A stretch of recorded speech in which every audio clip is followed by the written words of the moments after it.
God is Rainier Avenue Radio World, your favorite community radio station. We're putting out all kind of input for you in your community.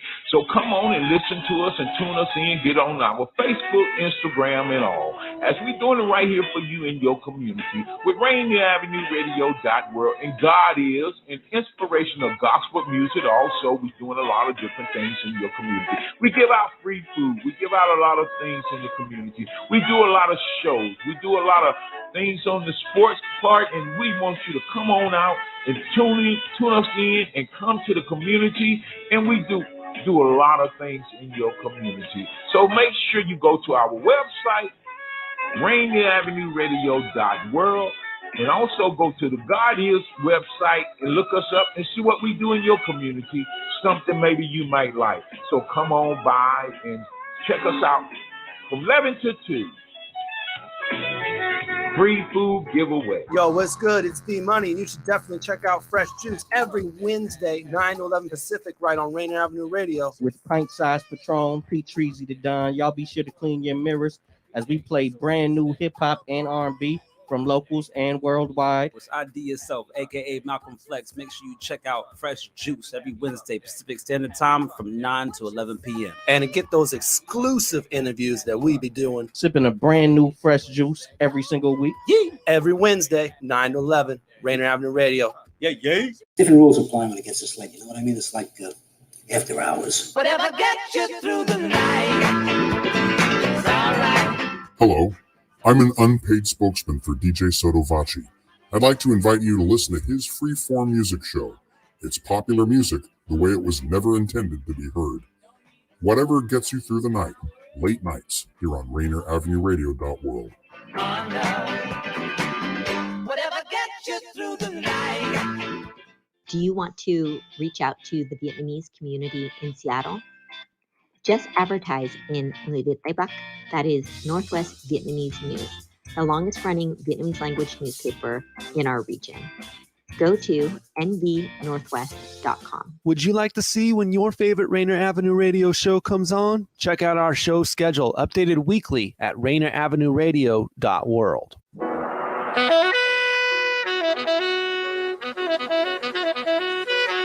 Alrighty. Welcome. We got a great show with my very special guest, President of the Seattle School Board, Brandon Hersey. He'll be signing on soon, but we got a couple of announcements to make. As you know, we are starting high school basketball. I see where Garfield just zonked O'Day the other night. Garfield was ranked number 1 in the state. O'Day and this boys basketball. Brandon Hersey has just signed in, so we're going to go right to him. But we also want to mention that, again, Garfield ranked number 1, beat O'Day.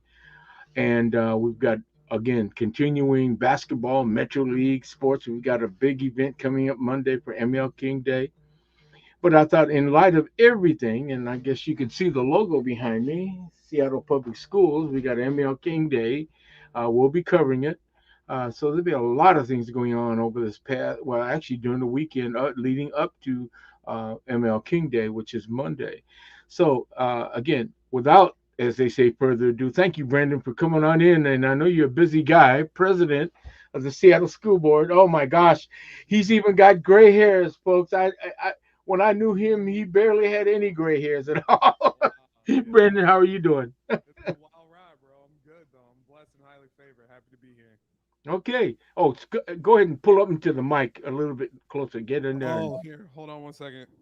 Yeah, you're used to the mic. Can you hear me now? Perfect. I just had to turn that gain up a little bit. Yeah, perfect gain. Yeah. Well, Brandon, thank you very much. I appreciate it. You know, I know this young man, one of 4 outstanding young men I'll just mention. When I got involved in my grandson's scouting effort, first Cubs and then Scouts, I met Brandon kind of after the fact, but I met Marcus and Michael Charles and the late, great Adrian Cowens. Yes. And then I met Brandon. And we're talking about 4 African-American young men, Eagle Scouts, who transplanted themselves in South Seattle. Yes. And if you go online, folks, in our archives, I have a couple of interviews with Marcus and Michael and also with Adrian the late Adrian Collins. I wasn't able to get Brandon. Brandon was doing his thing, and so we missed getting him on air. But I just want to say you guys have done, you guys do great stuff in the community. Oh, thank you, man. At a time when it's sorely needed. These are the kinds of things that keep young men out of trouble, getting them in positive programs with good adult leadership. And that's why I say, kudos to you. Troop 8, Southeast Seattle. Hey! Great, Troop 8. Let's get it. Yeah, looking good.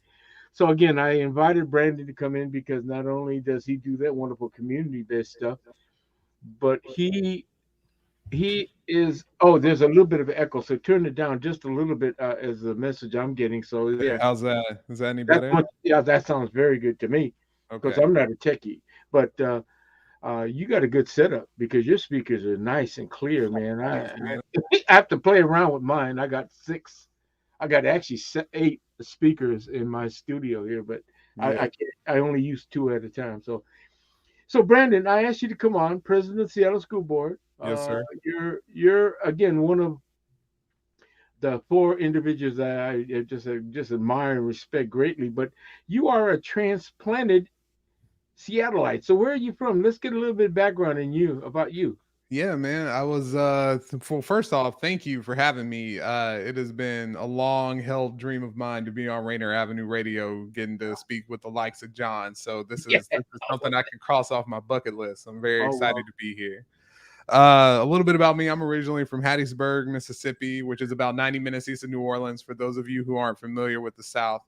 I was born and raised in the city, went to the University of Southern Mississippi, was appointed the first African-American Truman Scholar from the university, and then got really lucky, got a job with the Obama administration, and I met my beautiful fiance, who's a Black woman from Stanwood, Washington. Wow.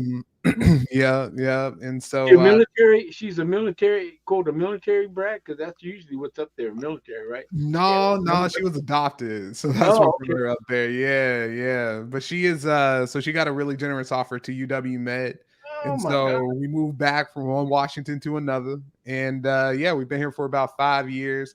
My background is in politics and policy. That's what I went to school for. But I come from a long line of educators. My mama was an educator. Before she passed away, she taught AP U.S. History and Government. And my sister is currently the vice principal at the high school where my family attended and where my mom taught back at Hattiesburg. So it's really come full circle for her as well. So when I moved here, I really wanted to try my hand at teaching and taught second grade for 5 years in Federal Way. And then when this opportunity to succeed the great Betty Patu came up, I figured it would be a good opportunity to mix my experience in politics and policy with my love for education and being in the classroom. So, well, it's not a paid position.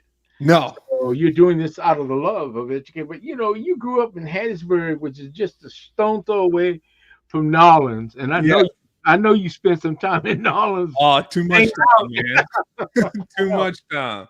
Well, they call that the quote around that area, Mississippi, New Orleans. When you talk about southern coast, redneck Riviera, etc., gambling, casinos. Hey, you talk about some stuff I would never believe.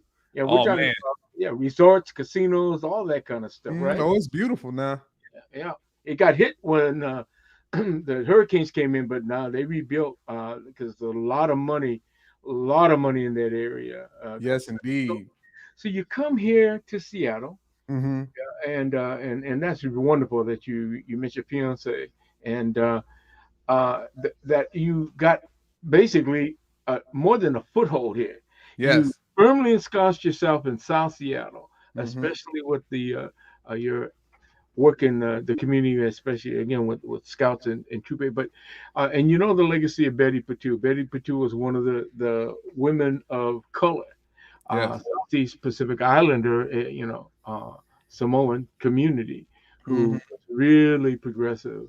And so you again following in some great footsteps, but you have your own mantle to carry, and But as president now, your background's in education policy, so and you taught, so you kind of know what it's like. Yeah. Fortunately, many school board members have no idea what it's like in the classroom. Yeah, I know that's a real problem. Yeah, in today's classroom. Right. Today's classroom is different from when I went to school in yesterday's classroom in the 50s and 60s, because I grew up in Chicago, came out here at an early age too. But I hear you. I'm a product, and all of my kids, except for one, are products of Seattle schools. And I believe in public education. Mm-hmm. Sure, I sent one child to private school, Holy Names. Shout out to Holy Name. There we go. But I cannot say I would trade. And she was gonna actually, she was headed to Garfield, my alma mater. Yeah. And was going to play basketball there because she's, athlete and everything. Because I played football there, etc. But my ties are to Garfield, but mostly to public school. Yes. And I believe in public school. It's the only place. Yeah. And I don't want to take away your thunder, but it's the only place where you can actually rub elbows with the most diverse population that this country can give you. Yes. Which means there's a benefit, there's a learning value to that. And especially in our part of the city. Exactly. So you take over as president, you've been elected president. Unfortunately, you're coming into high office right in the midst of a pandemic, right in the midst of an economic downturn, because revenues, taxes is what keeps school districts afloat, right? Absolutely. Too much is given, much is expected. Right. So what are your thoughts? I mean, you're looking back now. Let's go into retrospect here. Let's take that. When you first came in, what were your thoughts and ideas? And then we'll move forward from there. What do you So let me put a little bit of perspective, right? So my first election was an appointment, and I was appointed in August of 2019. And when I came in, the big focus was our strategic plan. And to be honest, it still is. And for those of you who may not know, Seattle has one of the most progressive, one of the boldest strategic plans that specifically centers the needs of African-American boys and teens and their families, right? Right. Especially in terms of their educational environment. And it's really critical to say African-American boys and teens, because so often, as we've seen in the media, especially when there's so much violence against Black bodies, our children are portrayed as much older than they are, as a stereotype and as a tool to keep them from being able to succeed and to excuse the violence that they experience on a daily basis, right? So for us, and for me, being a Black man from Mississippi, coming to Washington, living in South Seattle, working as a scoutmaster for an exclusively African-American troop with other boys of color as well, but also being the only Black teacher for a number of years in my school, Rainier View Elementary and Federal Way, which serves a high population of African-American students. It was a critical framing for me in the work that I wanted to do. And I felt as though, what really pushed me to serve in this role is that when I started teaching at my building, Rainier View Elementary and Federal Way, the vast majority of the students there were new. They had just built a new apartment complex, Park 16, right next door to the Wild Waves, if y'all are familiar. Mm-hmm. And over the course of a summer, the school where I was teaching at had went from being about 180 mostly white students to 450 Black and brown students over the course of like 2 or 3 months. You feel me? And the vast majority of those kids were students formerly who lived in South Seattle, whose families couldn't afford to live in the city anymore, right? And so they're getting priced out to places like Kent and Federal Way. Right. And what's really critical about that is that what we were just talking about earlier, that diversity that makes Seattle, and more specifically South Seattle, so unique and beautiful, was really highlighted in the 98118 area code being the most diverse area code in the country for a number of years. And now that's not the case anymore, right? Federal Way and Kent have really become the new Black epicenters of King County and almost Washington State. So much so that Federal Way is the 5th most diverse school district in the entire country and the most diverse school district in the entire state. So when we're thinking about that transmigrational pattern of economic opportunity, right, or economic alleviation in the case of housing, and the impact that the school system has on that as our communities are being torn apart, right? Because we know that for the Black community, schools have always been the center of all things, right? There are, as we've learned through the pandemic more so than ever, they are the social safety net. They are the first point of contact for a family who's in need a lot of the time. We are the resource for food. We are the resource for learning. We have become a public health institution. For us, schools are incredibly important. And so when you break up those communities, right, really where we want to be in terms of our school district is in a position to where we can do all that we can to retain some of that history and some of that culture, but also do everything in our power to be responsive to the rapidly changing nature of our city in terms of economic development and making sure that our students aren't left out in that. And we can talk about that in a little bit more of the policies that we put forth in the past year or so here.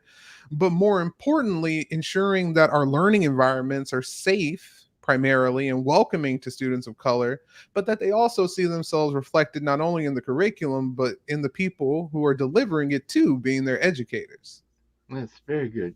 That is a very, very poignant viewpoint from somebody who's working from the inside out.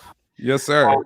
You know, the thing that we always marvel at is, public schools provide education. 80%, roughly about 80 to maybe a little bit more percentage of the young people that enter into public schools in their first year, end up graduating. So the majority of the kids graduate from our Seattle public schools. People knock it, but let's be honest, the numbers are there.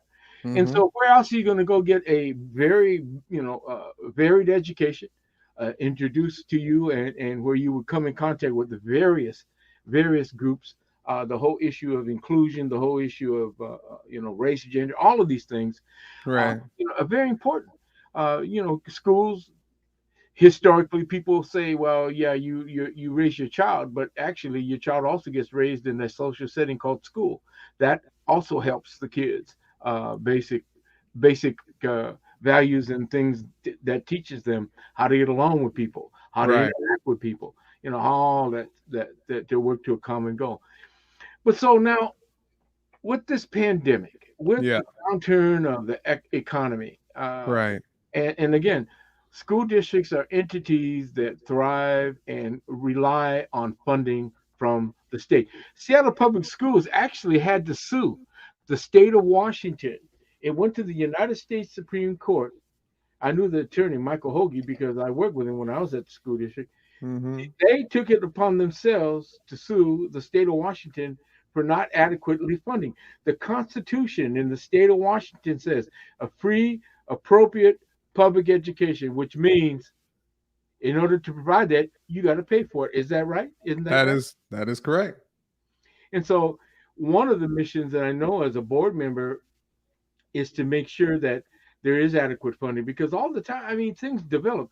We know that and I don't want to be, dominate this conversation, but you know very well, technology is what's going to keep our kids in the forefront, or at least up to par. Correct. Without it, our kids will not make it. Isn't that correct? That is absolutely correct. And we have not done nearly enough in being able to not only position our students to take advantage of the technology that we do have and utilize it as a tool more so than a toy, but also really tapping into the technological genius that we have around us in the form of Amazon, Microsoft, and the other tech giants that are nestled right here in this city. There's a ton of opportunity there in order for us to be able to really deliver on our promises of narrowing the opportunity gap. We really got to be taking some new approaches to how we capitalize on not only the geography and the blessings that we have in this city as it comes to which companies and which organizations might be here, but even more so thinking about how do we intertwine that with our curriculum, and we utilize this technology in a way to where we can inspire our students to create as opposed to having a computer in a classroom and having it sit in the corner and collect dust. That, that's a very, very good point you're making. Yeah. Let me kind of change up here. We're going to get back again some of the Sure. subjects, but funding's the issue that we talked about, and I kind of previewed you with the issue of what we're going to talk about COVID and what's going on there. But Right. what about? Well, you're looking at an interim superintendent. Yes. There has been I guess you could say revolving door with respect to superintendents. Because when I worked at the district, I worked under 3. Right. And that was quite a bit. John Stanford was the last one, or Joseph Olszewski, when John passed away. But I had William Kendrick. And so, it's unfortunate, but I think one of the issues that I have, or not have, but one of the things that I always grab is, why is it so difficult? Yeah. For schools, the largest school district in the state of Washington, progressive as heck, in the area where you have Microsoft, Boeing, Nordstrom's, etc. Yeah. Why is it so hard to keep a superintendent? I mean, do you have an answer to that? I think there are a lot of factors. Yeah, I think that's a great question, and one that I ask myself on a daily basis. Why is it so hard for us to keep a superintendent? Right. I think that there's no one instance or one thing that I could point to, but there are some really challenging societal factors. Our Seattle process is a thing. And being able to bring together the various, and that's really what it boils down to. The fact that we are such a diverse community, and the fact that we do have such a plethora of opinions, especially as it pertains to education, and the fact that our system is huge with 104 schools. Seattle is a small town that grew into a big city, and it was never prepared for it, right? And so as we have more and more folks move here, our infrastructure doesn't necessarily support the rate at which we are growing. And so you can only imagine the difficulties of managing a school district in a very tough geographical urban area like this, right? Just to paint a little bit more of a picture, you think about getting kids to school in the morning and the traffic that they have to deal with on I-5, and then the buses are late, right? Let alone that's on a good day if it's not raining or snowing outside. And then you take into consideration the huge funding gaps that are present because of our gaps in funding in terms of special education, transportation, and there's a whole list of other things, right? And then you compound that with our inability to really foster productive relationships with our labor partners, especially our teachers union. And so those are all Herculean tasks that not one person is going to be able to deal with in a timely fashion, yet are high expectations of our leaders, right? And so with that, all those complexities and the fact that this is an incredibly stressful job, you mentioned it yourself, my gray hair has multiplied 10 times since I've been on this board, right? And so I can only imagine sitting from the seat of the superintendent, the immense amount of pressure, especially working with us as a board, because as board president, what I can tell you is that we reflect all those many opinions that come from our community and our representative leadership here. But what I can say is that I wake up every day and I thank the Lord that we have Superintendent Jones, or Interim Superintendent Jones, here at the helm of Seattle Public Schools, because the leadership and stability and vision that he's been able to bring, and the collaborative nature, not only with the board, but with other elected officials and agencies in the city, has been unmatched and has been a welcome change, especially in my time here, my short time on the board. And so, I'm excited about the potential of what our next leader is going to look like. But at this moment, I'm just really thankful that Superintendent Jones is here and is helping us get through this incredibly trying time as we continue to respond to the effects of COVID-19. Yeah, and I'm glad you mentioned it. COVID-19 was the outlier that no one was ready for.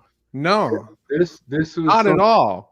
I know. Not at all, man. And I just that was one thing that I wanted to mention a little bit earlier. I was appointed in August of 2019. I and know. the school shut down in March of 2020. And so just as I was, getting my seat warm on the dais, we had to pivot from only being not only being an educational institution, but also, as you know, mental health institution, counseling services, social services, exactly, social services, you name it. But now we are also a public health institution trying to figure out how are we going to keep all of our 50,000 students as safe as possible from an incredibly contagious disease. And so it's really given me an opportunity to build a new skill set on the fly, but it has been a challenge in terms of being able to deliver on that world-class education that we want to, at the same time working within the constraints of what it means to deliver that education in an in-person fashion with all of the parameters and challenges that COVID has presented. No, I thought about it and I said, man, this is incredible. This is incredible. How do you work with something that has never happened before? Although it was close, the Spanish influenza of 1918, but this one is totally off the chart. So let me ask you this: one of the things that we dealt with, and I was part of a number of groups in the community. Which I'm part of a group that supports interim superintendent Jones. I'm not going to get into that. That's not my role right here. But with respect to the whole issue of funding,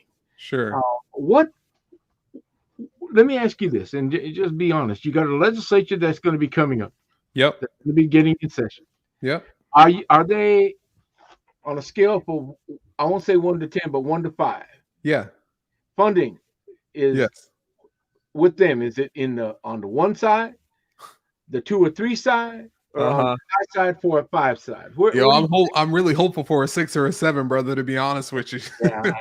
So that's part of the thing, right? And one of the reasons why I'm super excited about, the shared leadership roles that Superintendent Jones and I have. We actually had an incredibly productive pre-session conversation with the Seattle delegation's legislators. And I want to give a special shout out to the 3 incredible women of color in the 37th, Senator Rebecca Saldana's, Representative Kristen Harris-Talley, and Representative Sharon Tomiko Santos, who lead really in not only in the conversations on education, but in so many other facets in the legislature. But with those 3 and the rest of the delegation from Seattle, we were able to communicate very clearly that we are in a funding crisis. And let me not split hairs about this.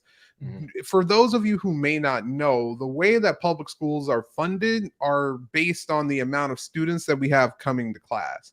Right. And the reason that it has been so difficult during COVID is because we have lost a large number of our projected incoming kindergartners, right? So at the beginning in 2019, our enrollment was somewhere in the realm of 53,000 students. Right now, we're sitting at about 50. And what that translates to is a loss of about $30 million, right? We still have the same staff. We still have the same operational costs, right? The buildings that you got to keep heat on. Buildings that we got to keep heated. And then things are added on top of that because we've got to put in ventilation systems to keep folks safe, masks. Right. We can't serve as many people because we have to socially distance, right? Yeah. But yet we're doing all of these things with an unpredictable budget. Right. And so I'm really excited about the conversations that we've been having with our legislators. I am very thankful for the support that they provided us up till this point, but it remains to be seen what type of support we're going to end up with by the end of this very short session, which is gonna wrap up on March 10th here. But I am optimistic that we are going to get some relief. But even with that relief, we are still looking down the barrel of about a $70 million problem.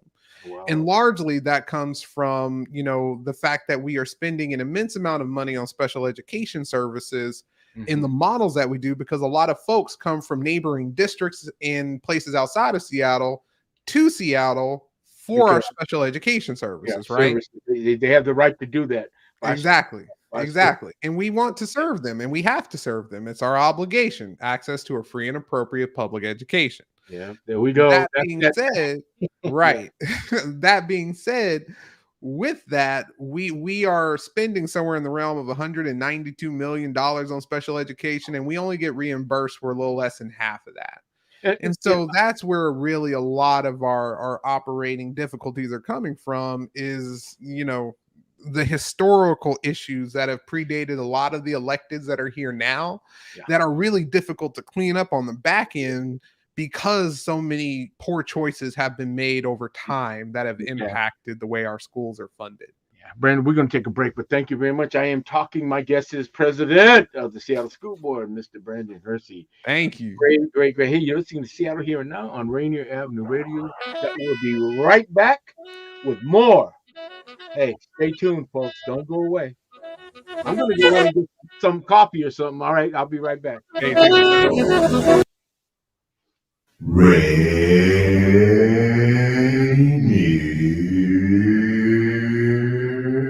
Avenue Radio.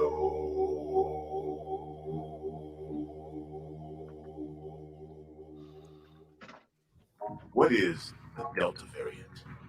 It's a faster, more efficient version of the original virus that causes COVID-19. It's the same virus, it's just better at infecting people. Delta is far more contagious than its predecessors. It's spreading twice as quickly as the original strain, and people who are infected with it carry around much more virus. Getting vaccinated is the best defense we have against COVID-19, including against the Delta variant. Now check this out. The vaccine is free, safe, and effective. Time to protect yourself is now. Learn more at kingcounty.gov/vaccine. What's on your heart? Are you exhausted at lack of progress for people of color in business, politics, and life? This is Cindy Bright, the host of Heartbeat Radio. Each week, we explore this heart condition in the country that is affecting you and me. We have real conversations about what's necessary for change. It's time to change this dialogue. Will you join this Heartbeat weekly Wednesdays at 7 p.m. on Rainier Avenue Radio? This is Brenda Charles Edwards, host of Seniors Matter. Join me every week to get information on activities and issues that impact the lives of older adults and their families. That's Seniors Matter every week on Rainier Avenue Radio. All of us have struggled with COVID-19. Look, I'm sorry. I got to Number of communities have been really hard hit. Some things definitely need to change, but a few things should stay the same, like protecting your child from serious diseases you can prevent now. Preventable diseases like measles, mumps, and whooping cough. Is camp, childcare, or in-person school on your family's agenda? Give your child a healthy and safe summer and school year by making sure they're up to date on vaccinations and well child visits. You have the power to protect. Call your healthcare provider to find out what vaccinations your child is due for and make an appointment today. If you need help finding a provider, visit parenthelp123.org or call the Help Me Grow Washington hotline at 1-800-322-2588. An interpretation is available. Rainier Avenue Radio.world is your 24/7 digital media hub. Tune in at Rainier Avenue Radio.world. Also find us on Facebook, Twitter, and TuneIn apps.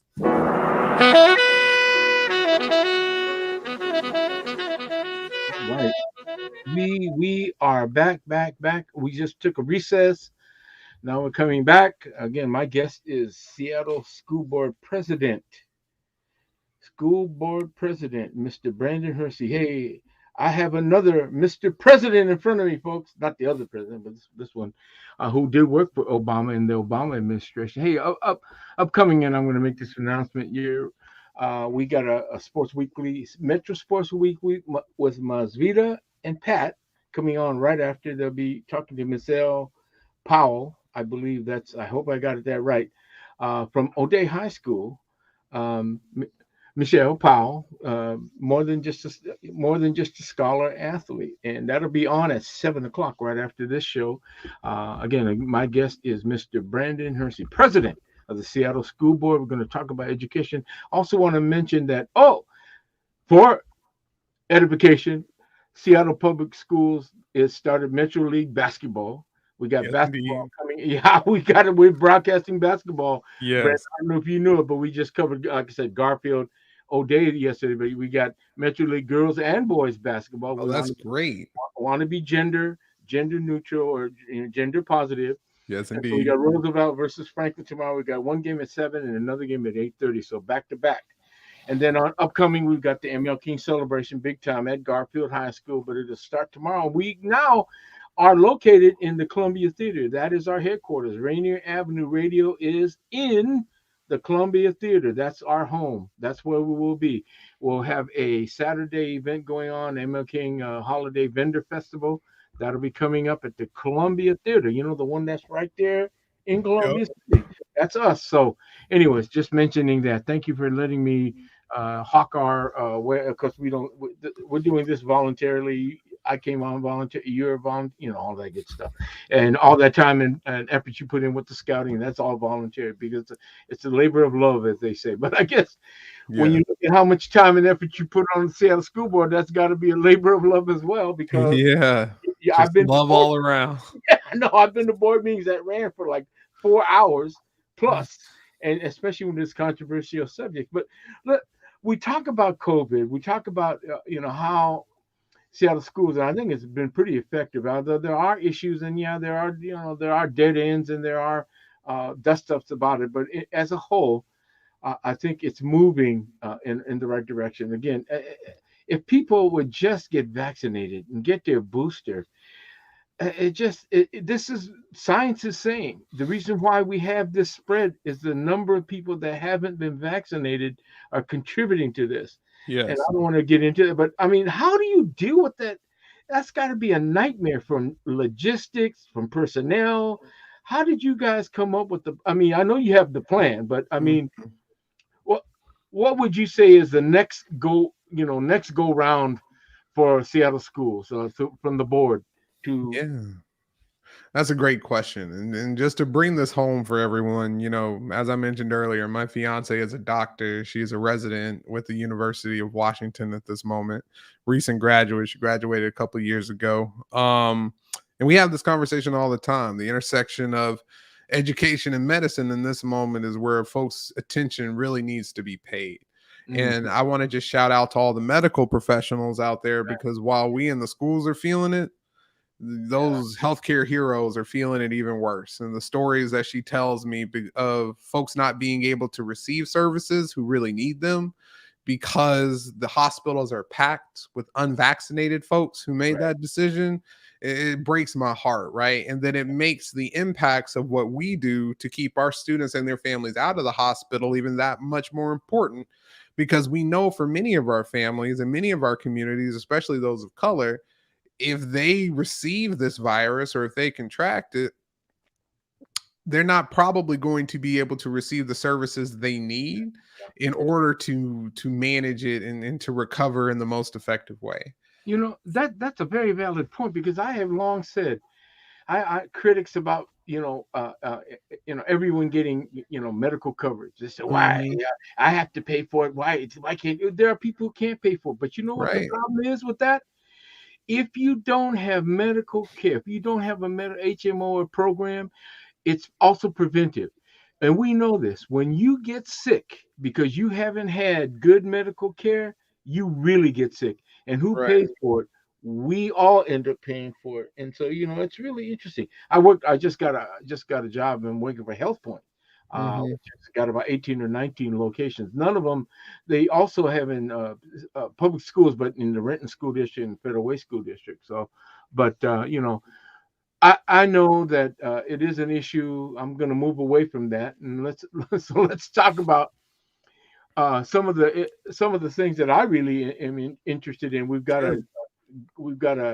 a major program of the Seattle schools because of the capital levies and the capital construction that occurred over the years, was a minority women business program that was really, to me, I was responsible for it, then other people took it, with Governor Inslee predicated on his signature of the executive order bringing back affirmative action. We have a strong belief that, and it is going to, 98% of the contracts, of the significant portion of all the state contracts that were let from 1998 to now went to non-minority firms. Right. 98% of public dollars at the state level. In other words, state level, that means capital construction, capital levy, that's Seattle School, public works. We're looking at, we're saying, hey, we're going to ask the school. I'm part of a couple of groups, but that's one of the things that's high on the agenda. And the Seattle Schools has always been supportive of that, because why? What is a better way to teach kids about how to be entrepreneurs, how to be self-sufficient and independent, by showing them there are businesses out there that are viable, that with people that look just like us. Absolutely. And that's what's important. But that's going to be coming up. But what would you like to see coming out of this executive order? Because it does also deal with public, enrollment, college enrollment, Absolutely. public employment, and it deals with contracting opportunities. So I was just going to kind of I would like to. So this is something that Seattle Public Schools cares about deeply. And we have been taking steps in many ways, and I'm really proud of the progress that we've made through not only the hard work of our HR department, but various programs such as working with the Seattle Teachers Residency and so many other teacher preparation programs that are really focused on bringing more people of color and especially Black folks into the classroom. Right. And we've done a really great job of that. And I'd be more than happy to share some numbers with you. I don't have them off the top of my head, but I can get them to the station. But really where it is retention, right? And really that is my biggest concern. Because as a former educator myself, when I first moved here, even coming from a government role with the Obama administration, I took a hard pay cut. When I first moved here, and this was before McCleary, the lawsuit that you were talking about earlier. Right. In federal way, I was making $43,000 a year, and that was only about 5 years ago. You know what I'm saying? And now with the great advancements that our union has been able to make, folks are getting paid much more. And that's largely in part due to the tenacity of our education associations fighting for their members. But really, when the question is, diversifying the workforces, I think of myself like, what am I bringing these folks into? Am I bringing these folks into a welcoming environment where they feel as though they're valued and they can grow? Am I bringing them into a place to where they're going to be able to save enough money to potentially purchase a home, or am I dooming them to a life of poverty and frustration? So I think, the conversations have to be simultaneous, right? At the same time as we're doing things to recruit and bring people in, like developing pipelines from high school to college to the classroom, because we know that our students here in Seattle right now would make excellent educators because they come directly from their communities. I'm almost hesitant to do that because the nature of the job of being a teacher right now is really untenable in a lot of scenarios, right? And so until we can get the commitments from, the folks who get paid much more than I do and who have much higher positions in the state of Washington to treat education, and more specifically teaching, like the profession that it is, we're going to continue to see low retention of staff of color because there are better opportunities in other places. It's going to be hard to argue with a job offer from Amazon that starts at $180,000 for much less work than it takes to be a teacher, when our starting salary is in the realm of 56 to 60, depending on what district you teach for. So until we really figure out that compensation piece, but then workload close after, right? Because so many of our teachers are not just teachers, right? They're counselors, they are social workers, they are health professionals, they are librarians, they wear so many hats, yet they are inadequately paid for the first one that they're wearing. So that's really the critical piece. So we really, as a community, just need to decide, where do our priorities lie? Do we really believe in public education as the gateway to opportunity for our children? Well, if so, we need to fund it as if it is, because if not, we're going to continue to widen this opportunity gap, and the families that can afford it and have the resources will leave. They will go to private schools, right? But for us, our communities who we know depend on the public school system, we not only need to be able to provide an on par, but in many instances better experience than what other schools are offering. And we can't do that unless we're attracting top talent. And the only way that we're going to be able to attract and retain top talent is if we pay folks a living wage, right? Because when I first moved here, again, just repeating the salary of $43,000 that I had, I qualified for low-income housing. A lot of our teachers can't even afford to live in the city where they teach.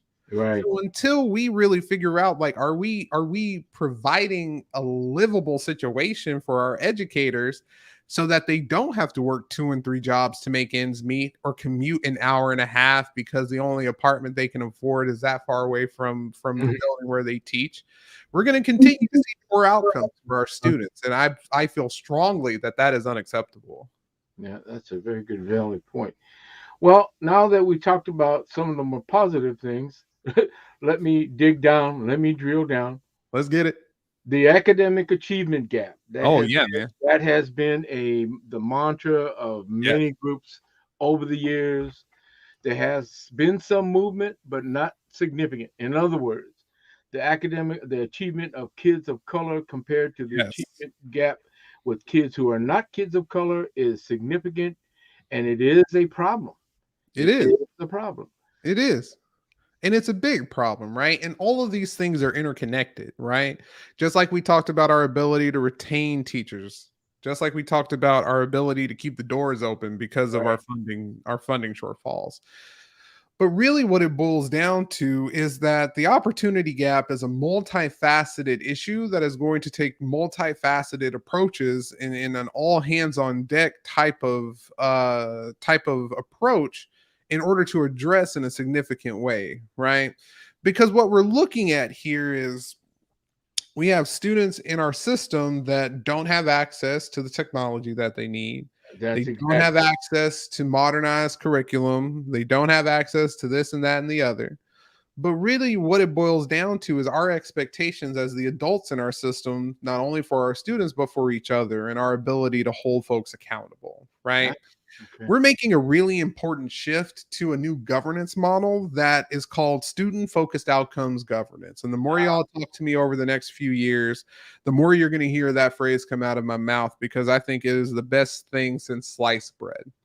It is a governance model that is sponsored and supported by the Council of Great City Schools. And those are schools that have, thousands of students in them, really large districts such as LA Unified, a lot of large districts out of Texas, Atlanta, and so many others, that really focuses on two things: what our students know and what they can do, right? We have this, it seems so simple, but really where a lot of the issues lie in Seattle public schools are adult problems, right?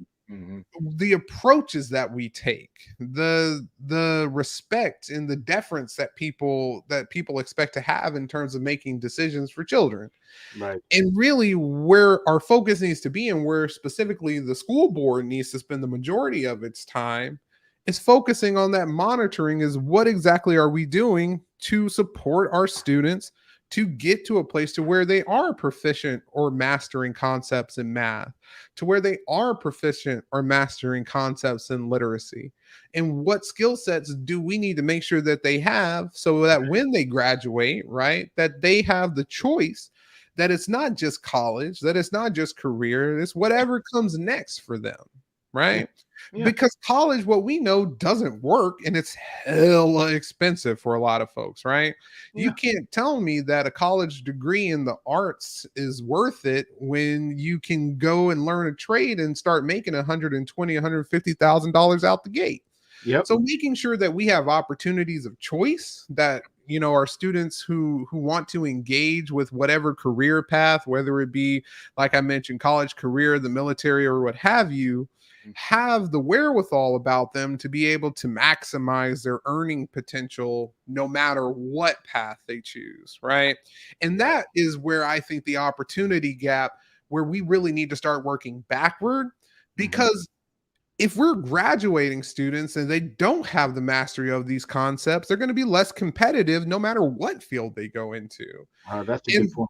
Exactly, right? And I think that until we do a better job of holding the system accountable, and what that looks like for us is holding the superintendent accountable for developing a plan that is going to get our students from where they are now to where they need to be by the time they graduate, then the entire system needs to be able to respond to that plan in an effective way, which means that we're going to have to do a lot of things differently.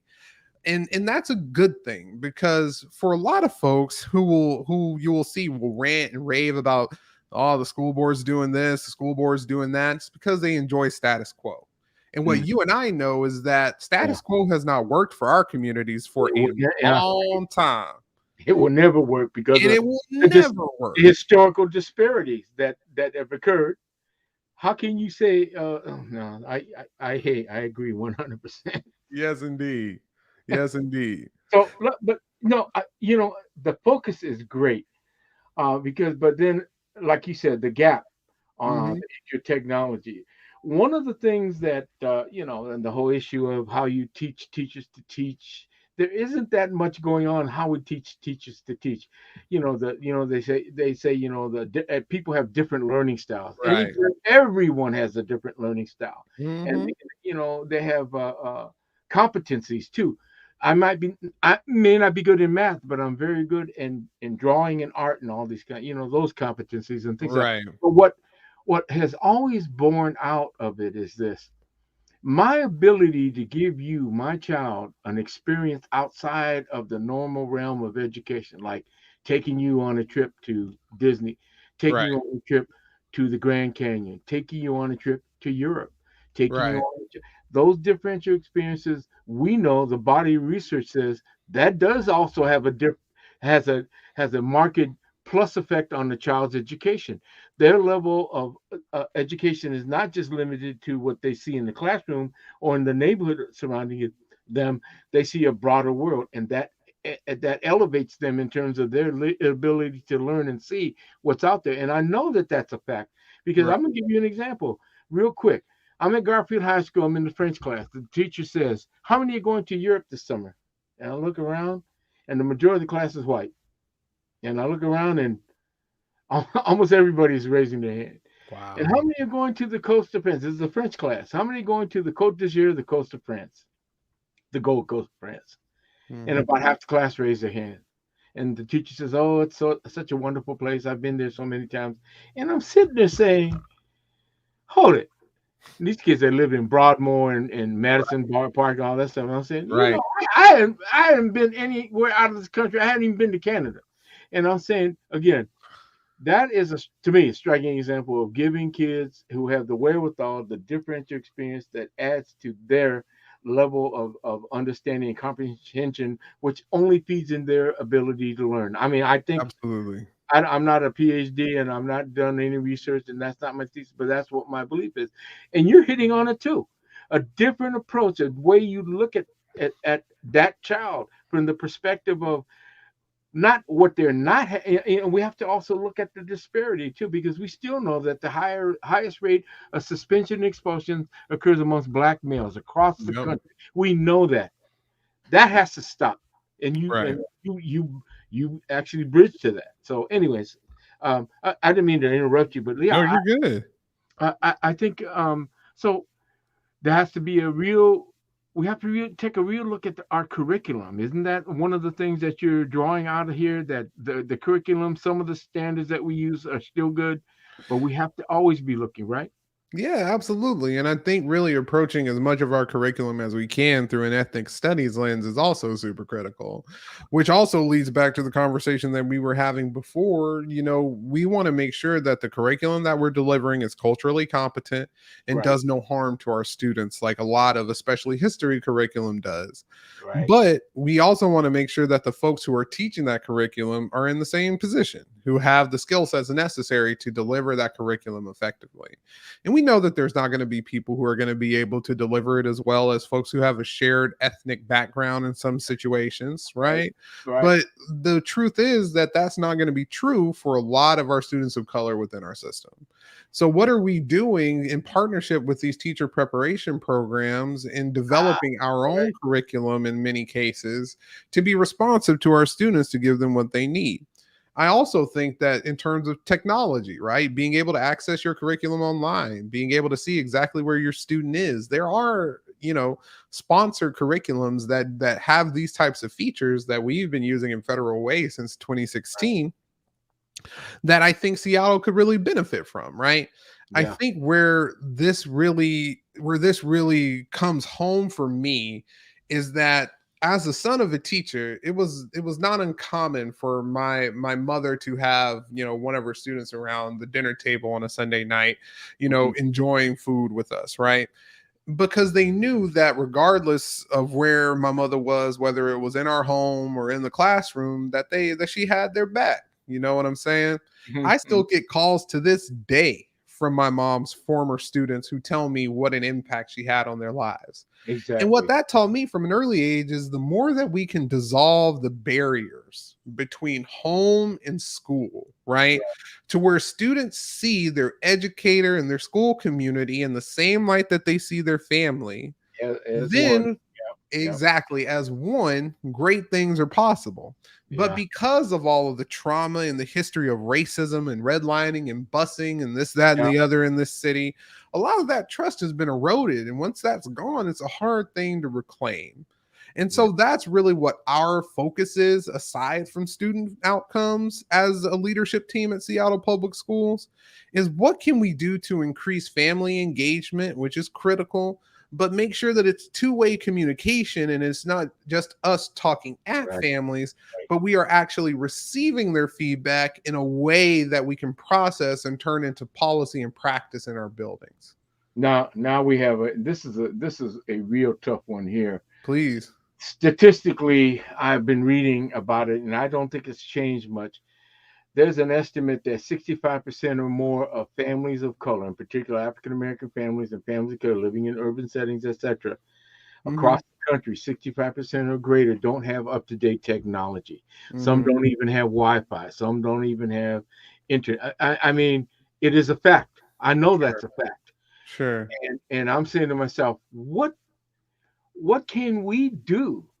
And I support Seattle schools and public schools. What can we do as an entity to to reduce that disparity number? We got to put money into it, of course. We got to put resources into it. Yeah. But I think we have to really be honest. I don't think people realize right how detrimental it is not to be able to even have Wi-Fi. Yeah. Or even have internet. Absolutely. Absolutely. And it's going to be the partnerships like we were talking about earlier with other government bodies, the city council, the port, the county, and really figuring out, because what's real and where I think we miss the mark as elected officials a lot of the time is that we all have our own initiative attacking all the same things. We all have the same folks that we're serving. Doesn't matter if you're the school district, doesn't matter if you're the city, doesn't matter if you're the port or the county. If you're a child living in Seattle Public Schools, living in Seattle, you are all of our constituents. Yet if we take a look at things like restorative justice, the city has its own initiative, the school district has its own initiative. I think the county's even got something. What we really need to do is figure out how are we pooling these resources in a targeted and concerted way to where we all know that this is an all hands on deck. We're not wasting dollars throwing money in opposite directions when we should be throwing it at the same direction, because we all have the same target at the end of the day. But what that's going to take is really establishing robust communication channels and trust amongst our elected bodies to even be able to do that work together, right? And what that's also going to take is establishment of new systems. And the school district, unfortunately, doesn't have the capacity to do that in the amount of time that we would like. And so really where I think community can get involved and where I would like to see help is having these types of communications and conversations more often so that we can uplift some of these problems and communicate to folks that we're in a position of collaboration and we want to work together. But also just pushing on your elected officials, whoever might represent you at whatever level of government, to be collaborative with us so that we can establish those communication channels and hopefully drive resources to the same things. Well, I think we're right at the cusp of some being able to do some great things because you're I feel like that too. Yeah, our new mayor. I'm so excited. He's a Seattle Public School product. Yes. He is a dead set on supporting public education. Yes. Benefit. Bruce Hill and Bruce played ball. Big shout out to Bruce. Yeah. He's I think he's going to be doing some really great things. Brandon, we're going to wrap it up, but we got to come back. Yes, indeed. I want to bring you back after the legislative session to get all right as to what the legislature did or didn't do for education, especially for the Seattle School District, the largest school district in the state of Washington. President Brandon Hersey, President of Seattle School Board, my very special guest on Seattle Here and Now. Catch this program. If you catch the tail end, it'll be on again. Check it out on, again, this is a live broadcast, but we record it. It'll be on YouTube, Facebook, Twitch, etc. Look for it. Again, Brandon, thank you very much. Thank you, man. This was a lot of fun. Hey, yeah, we're signing off, but we got, Masvita and Pat coming on at 7 o'clock on Metro Sports Weekly with Michelle Powell, who is a great story. Tune in, folks, and then check it out. Tomorrow we got basketball, 7 and 8:30. Basketball will be live on the air. Roosevelt versus Franklin, boys and girls. So hey, check it out. I am signing off. Thank you for listening to and watching Seattle Here and Now. And again, thank you, Brandon. Have a great one. And remember, celebrate ML King Day with Rainier Avenue Radio .world. Signing off.